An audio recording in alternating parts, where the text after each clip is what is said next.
Do you know, the world of sports is well known for its marketing strategy. It can even pay a person $120,000 just for tying a pair of shoes. Yes, you heard it right. There is a logic behind it, and it is when you are one of the greatest to have ever graced the field. People are bound to want a piece of you, any piece they can get. Just following this strategy, Puma becomes a giant, by increasing its sales by 300%. But, how did they do that? Today we are going to show you how and why Puma paid Pele a huge amount of money just for tying shoes. So, don't skip the video, and please hit the subscribe button to stay tuned with our channel. Let's get started.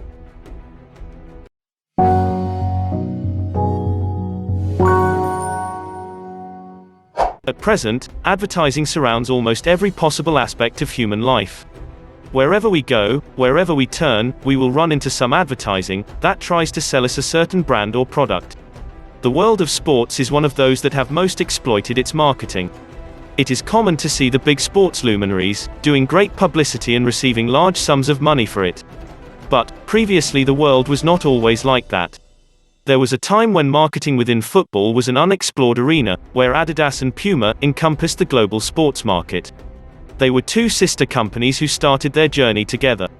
But there were sneaker wars between these rival companies. Besides, athlete endorsements were seen as a much bigger risk at that time.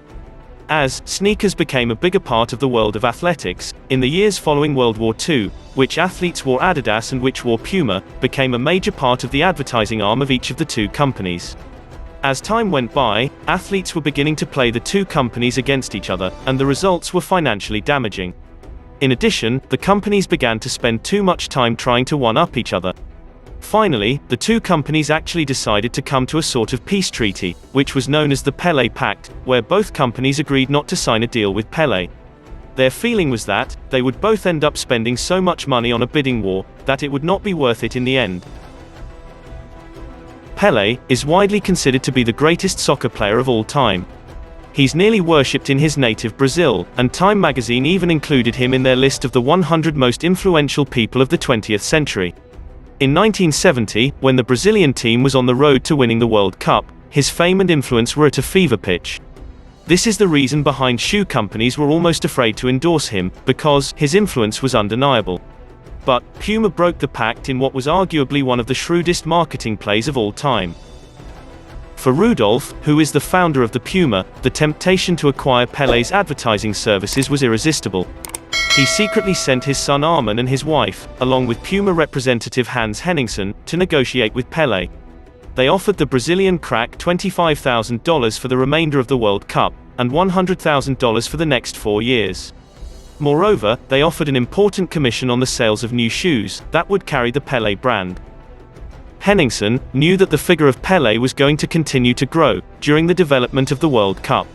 After signing the agreement with Pele, it had an implicit action that needed the participation of Pele. Henningsen had a trust that the Brazilian would be the main protagonist of the World Cup. He asked Pele that, minutes before his debut in Mexico, he asked the referee to stop the game and record the tying of laces of Pele's boots. And just as Pele bent down to tie his boots, the world trembled. The cameras focused as the Brazilian crack calmly tied the laces of some brand new football boots that bore the brand of Puma. Just after this incident, the Puma King Pele shot their sales by 300%, and it became the biggest masterful move in the world of sports marketing. Puma dealt a historic blow to his hated rival Adidas. This Puma action not only fueled his eternal struggle with Adidas even more, but it also marked a before and after in the history of sports marketing. So viewers, we hope you enjoyed today's video, why Puma paid Pele a huge amount of money just for tying shoes. Please subscribe, like, share, and be always with us for the next video.